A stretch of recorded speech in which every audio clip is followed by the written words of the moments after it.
Southern Mallee Giants report time on the Friday night sports show repeated Saturday morning.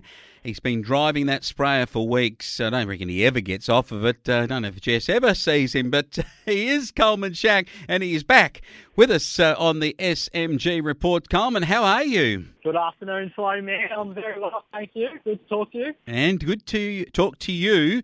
After an improved performance from the SMG, they kicked 14-8-92. I say they, your boys that you weren't able to get out on the field with. And Jimmy Beach is 16-12-108. Is there anything amongst the SMG, the Orange men, about an honourable loss? Is there any language around that, Coleman? If you believe in such things as an honourable loss, I can say that on the weekend. But, obviously 7 in a row now, losses, which isn't ideal for us. But I think on the weekend, definitely our best that we've played in all of those 7 games. We got our midfield up and going, and we gave the forwards plenty of supply, and it was a real shooting. That's when we're playing our best footy in high-scoring games. We're a quick-moving team, and, we just haven't been able to do that over the last 7 weeks. So exciting times, I think. Boys just starting to click a little bit. Yeah, clicking, which was, I think I looked at the goals, 14 goals in a losing side. You were leading 13-4 to 10-10 at three-quarter time.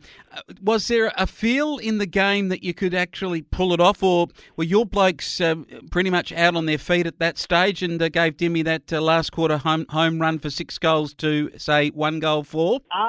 So it was. We definitely believed that we could win it. Well, it was. I suppose you'd say it was pretty much scores level at three-quarter time. There was probably a 3 or 4 goal breeze going that end, and we made the most of it when we had it both quarters, and they did as well. So either team wasn't able to stem the flow of the opposition scoring with the breeze, and they just did it a little bit better than us at the end of the day, and just kicked too many in the last quarter. And, a bit unfortunate, fell their way. Could have definitely went either way, but I was going effort by the lads. Yeah, certainly was. And Zach Robbins back to his absolute best. You put a bloke in there that has played some footy down at AFL level, Jackson Trengove. We didn't discuss that last week, but did you pick him up before the tax time? We did, but unfortunately we still don't have him. I'm not sure, 100% sure of where his story, where he come from, but he ended up going back that way. So a bit unfortunate to lose him after settled into the team for a couple of weeks. But he obviously kicked a few goals on the weekend. But in saying that, the difference was definitely our midfield. They got it out. They won their fair share of clearances and got it to the forwards and gave them plenty of opportunities. Big Trengove with 6. The Sam Bromley Lynch, good for him to be back 3. Ben Webster 3, and a very good effort. Luke Marnie playing well. Tyler Lehman, he loves his name being read out on the radio. Liam Price is always good, and Ben Webster amongst it. Billy Hayes is a star, and John Ross also very good player. Those two in that lineup for Dimbulla, and they were led by Jorgensen with 4. Okay, it came then to the twos game, and we were waiting with bated breath about this one because the boys from the Southern Mallee Giants have had some improvement in recent weeks. They came up against a Demi side and beat them 8-8, 56 to 6-7, 43. Are the reserves back now that you're getting some quality back into the seniors? Are we going to see a very much improved second half by the Giants in the reserves? Well, it was a very much improved Giants on the in the reserves on the weekend, and like you touched on, I think, Flo, man, just we're sort of nearly back to a full side in the seniors, and that's sort of 5 or 6 senior players that are going back to the reserves now, and that just makes a huge difference. It's just a bit more blend of experience and young fellas, and as you can see on the weekend with Jaden Cook in the ruck and Becky Brown going back there getting full games in the reserves, they were playing some really good footy with some more experience around them. So very exciting games of footy. Everyone was watching. It was a seesawing game, and in Garth McKenzie's 100th, the boys got over the line for him. Yeah, I saw the photos of Garth, his 100th. Garth looks like he could have played 200 or 300. I'm surprised he hasn't, actually. He's getting up there with his age now, G-Train is. So, but he's the most committed man at the club, and it was fantastic to see him play his 100th game. And what's his key attribute? I mean, ball in hand, accurate kick, spectacular mark, or is he best after the game? No, his motivation from the G train. He gave the boys the pre-match speech and the halftime speech, and yeah, fair to say, I reckon that went a long way to getting the boys up and about.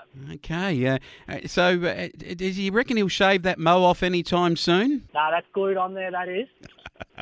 Oh, he's a good man, as Mick Saunders is too, who booted 3, and Damien Carra got a couple. A good effort from those two, Isaac McPherson and Carra and Decky Brown, good players. Young Billy Allen got in there too, which is great to see.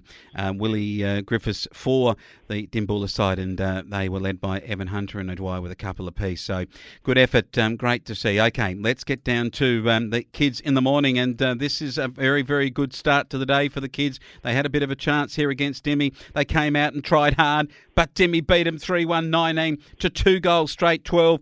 Was there disappointment in the camp? Oh, it definitely was for the boys. They obviously had their chance coming off since round one when the boys did knock them off, so they knew they were in it up to their ears, but unfortunately, yeah, it just went Jimmy's way. But yeah, they had a fair dinkum crack, and yeah, it was good to see from the lads. Good to see. Young Jesse Crisp had a beauty. Kylie Bellinger can play. Ollie Credlin nailed a couple, and Harrison Williams, Maxie Robertson, Finn Shannon amongst it. What can they take out of that game? I mean, a disappointment to lose down there, but yeah, they're certainly starting to come together as a good unit, these kids. They are, and yeah, credit to Dale and Lewin. Their coaches doing a fantastic job. Yeah, I think just the competitive games that they're playing, sort of compared to last year, being in it for the whole game and sort of not being mercied every week. I think that just naturally will give them a lot of experience and just different ways to play the game. And when you're in it right till the end, you're competing for a lot longer in the game. So I think that's been fantastic for them this year. Yeah, just getting not mercied in the first quarter is a great thing, I think, for kids in footy. Hey, having a look at what's ahead. Beulah is the venue this week, but the ball is on Saturday night. There's been a lot of money spent this week on girls glitzing up, and I believe you've been glitzing up a bit too, Coleman. You did take one little trip away from the sprayer this week. Yeah, the suit's out of the cupboard and dusted off, ready to go. And yeah, all the girls have done a fantastic job organising. I think Cody Robbins and Lee Stewart mainly with their little crew under them. They've done a fantastic job getting it all organised. And yeah, it sounds like it's going to be a ripping night. So yeah, if you haven't got your tickets yet, get on board, and it should be a good band playing. So yeah, good fun to be had. Good fun to be had from everybody at Beulah's very big event this weekend. The ball for the Southern Mallee Giants. It could be a ball if you can get up and beat Warwick Eagles. Your adversaries, absolutely crucial. Whoever wins this game out of the two of them still is in the finals hunt. The loser, I think, is gone, and you play them on your home deck. They are the nearest rival to you. They're just down the road, those Brim blokes. In fact, some of them are just up the road and not too far away. There's no line of demarcation, but gee, I tell you what, there's going to be a massive, massive crowd at this game at Beulah. Yeah, I reckon there will be. So, man, it's it's always a pretty solid crowd between the Giants and the Eagles. So, and like you said, with a huge amount riding on the game, I'd say it'll be a fiery start, and then both teams will be up and about. Warwick always up and about and tracking in. So I'm looking forward to it. But like you said, it's nearly a do or die now. So. Fingers crossed the boys are come to play and can take home the 4 points. There's a couple of players still out of your side. C. Shack is not playing until after the bye round. Who else is out of your best 22?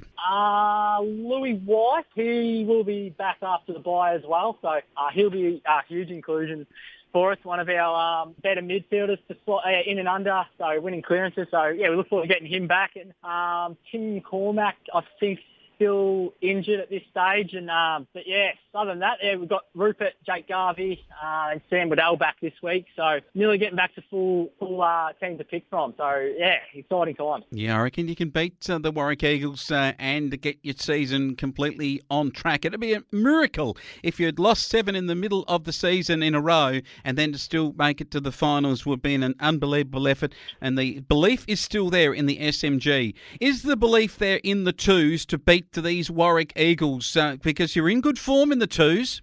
I think so too. Had a little chat to the coach, Turbo's on in there at training, and another big smile on his face this week as he has nearly a full squad to pick from as well. So, there's just a good mix in the reserves at the moment between the young fellas giving plenty of run and sort of the old senior heads. So, that's always exciting, and it'll give them their best chance to get another win as well, I think. Oh, I'll tell you what, it's going to be an important game for the reserves. You lost to them by 4 goals in the match at Anzac Park in the reserves in round 2. You're going to turn that around, I think. And even though they're 4th on the ladder, they've got a lot to play for. Could be another SMG win. And no 17s game. But the 14-year-olders come out against, a very good Warwick Eagles side at this age group. But it's a game where they can make sure they're not mercied and have a real crack. Yeah, it's definitely an opportunity for the young fellas. Last time we played them, I can remember, it was a pretty close game actually. We had our chances, we hit the lead at certain times, and I think it just ended up being one of the Inkster boys from Warwick was, put on a bit of a clinic and really ran away with the game in the last quarter and showed his talent. So the boys can sort of nullify his influence and, get the ball going forward. There's no reason why they can't be competitive and potentially get another win. Yeah, I tell you what, that Maxi Inkster on that day kicked 5. You're spot on. Tommy Penny was good, but Cody Frankel, he was very good for you blokes. And Jacob Hutchison had 2 that day. You led it at 3/4 time. Can you get a win in the 14s? Well, that would be a fantastic achievement if you could do it. So the Mallee Giants, there'll be some winning out on the dance floor, that is for sure, at the Ball at Beulah. And it's good to be able to talk all about SMG. We look forward to hearing more about it all next week. Lovely work, fine man. Thank you.